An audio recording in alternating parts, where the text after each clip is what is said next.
Hello good morning friends. வாங்க இன்றைக்கி நம்ம எம்வி விலாக்ஸ் ஆஃப் மலர்விழி சேனலில் பார்க்க போகிறது சீஸ் தோசைங்க. சூப்பரான இந்த சீஸ் தோசை ஒரு தடவை உங்கள் குழந்தைங்களுக்கு செஞ்சு கொடுங்க, ரொம்ப விரும்பி சாப்பிடுவாங்க. தோசை யாரும் வேண்டான்னு சொல்ல மாட்டாங்க. இது ஒரு ட்ரை, நல்லாயிருக்கும் பாருங்கள். வாங்க எப்படி செய்யலான்னு வீடியோக்குள்ளே போய் பார்க்கலாம். பாருங்கள், தோசை மாவு எடுத்து வச்சுட்டேங்க.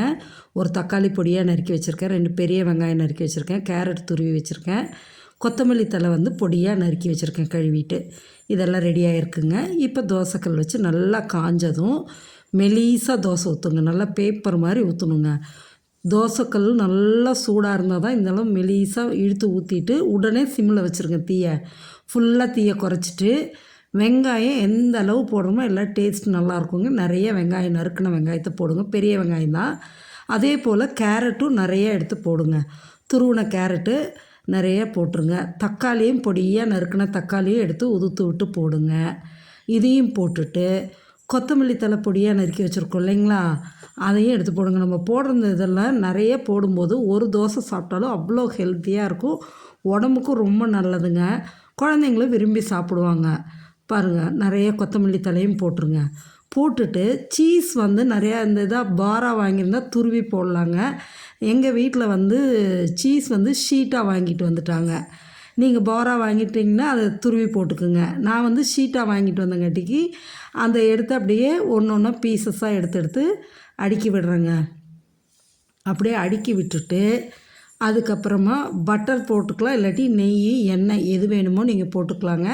நான் இன்றைக்கி பட்டர் தான் போடுறேங்க. பாருங்கள், அந்த சீஸ் அப்படியே மெல்ட் ஆகி எடுத்து சாப்பிடும்போது அவ்வளோ நல்லாயிருக்கும் தோசை. ஒரு ஷீட் எடுத்து அப்படியே பீசஸாக எடுத்து வச்சுட்டேங்க. வச்சுட்டு ஒரு சின்ன க்யூப் அளவுக்கு பட்டர் எடுத்து அப்படியே தோசையில் ஃபுல்லாக இது பண்ணி விடுங்க. பாருங்கள், இந்த அளவு எடுத்துக்குங்க. எடுத்துட்டு அப்படியே வச்சிங்கன்னா அந்த சீஸ் பட்டர் நல்லா மெல்ட் ஆகி வருங்க தோசைக்கு. நல்லா தோசையும் மொறுன்னு நல்லா இருக்குங்க.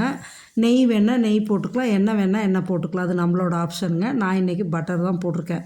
இந்த சீஸும் பட்டரும் சேர்ந்து இந்த காயெல்லாம் சேர்ந்து சாப்பிடும்போது அவ்வளோ டேஸ்ட்டாக இருக்குங்க.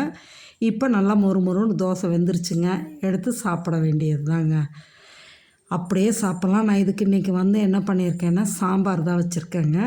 பாருங்கள், இந்த அளவு தோசை மெலீஸாக பேப்பர் மாதிரி இருக்குது. அதே சமயம் அது நல்லா மொறுன்னு வெந்திருக்குங்க. இந்த ஃபில்லிங்கோடு வச்சு சாப்பிடும்போது அவ்வளோ நல்லாயிருக்கும். சீஸ் அப்படியே மெல்ட் ஆகி அந்த பட்டர்லாம் மெல்ட் ஆகி நல்லா டேஸ்ட்டாக இருக்குங்க. இந்த தோசைக்கு நான் இன்றைக்கி முருங்கக்காய் சாம்பார் தான் வச்சுருக்கேன் சைட் டிஷ்ஷு.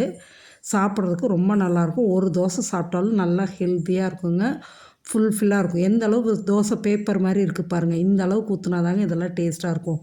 மொத்தமாக ஊற்றினாலாம் நல்லா இருக்காதுங்க.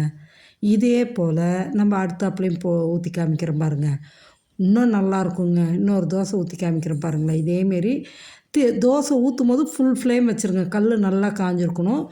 அந்த ஊற்றுனதுக்கப்புறம் அப்படியே சிம்மில் வச்சுட்டு அதே போல் நம்ம எல்லாத்தையும் போட்டுக்கலாங்க. நான் கேரட் போட்டிருக்கேங்க.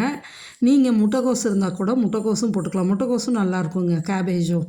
ஆமாம், கேரட்டும் முட்டைக்கோஸ் எல்லாம் கலந்து போட்டுட்டு கேப்சிகம், குடமிளகா இருக்கு இல்லைங்க, அதையும் மெலீஸாக ஸ்லைசஸாக நறுக்கி போட்டால் நல்லாயிருக்குங்க. நான் இன்றைக்கி கேரட் தான் என் கையில் இருந்தது, அதனால் கேரட்டு, வெங்காயம், தக்காளி தான் போட்டுட்டேங்க. நிறையா எந்த அளவு இதில் காய், வெங்காயம், தக்காளியெல்லாம் சேர்த்துறோமோ அந்தளவு டேஸ்ட்டும் நல்லாயிருக்கும். குழந்தைங்களுக்கும் ஹெல்த்துக்கும் கூட, உடம்புக்கு ரொம்ப நல்லதுங்க. ஒரு தோசை சாப்பிட்டாலும் அந்த அளவுக்கு அவங்களுக்கு நல்லா எல்லா சத்துக்களும் கிடைக்குங்க. இதுலேயும் பாருங்கள், நல்லா சீஸ் ஒரு ஷீட் எடுத்து, ஒரு தோசைக்கு ஒரு ஷீட்டுங்க, அந்த சீஸ் ஷீட் எடுத்துகிட்டு ஒன்று அப்படியே எடுத்து பிச்சு போட்டு வச்சுருவாங்க. ஃபுல்லாக போட்டு வச்சுட்டு அது மெல்ட் ஆகும்போது பார்த்திங்கன்னு வைங்களேன், அவ்வளோ நல்லாயிருக்குங்க. நம்ம எப்படி பீஸாலாம் புட்டு எடுக்கும்போது அந்த மெல்ட்டான சீஸ் எப்படி வரும், அதேமாரி இதுலேயும் வருங்க. நீங்கள் தோசையை எடுத்து சாப்பிடும்போது புட்டு எடுக்கையில் அந்த அளவு இந்த சீஸ் மெல்ட் ஆகி நல்லாயிருக்குங்க. இதுக்கும் நல்லா சுற்றி ஒரு பட்டர் பீஸ் வச்சு இது பண்ணி விட்ருங்க, அவ்வளோ நல்லாயிருக்கும். நீங்களும் ஒரு தடவை இதை செஞ்சு பாருங்கள். நம்ம சேனலை மறக்காமல் சப்ஸ்கிரைப் பண்ணுங்கள், லைக் பண்ணுங்கள், ஷேர் பண்ணுங்கள். பாருங்கள், சீஸ் எப்படி மெல்ட் ஆகிருக்கு பாருங்கள், தெரியுதுங்களா? இந்த அளவு மெல்ட் ஆகி வரும்போது ரொம்ப நல்லாயிருக்குங்க.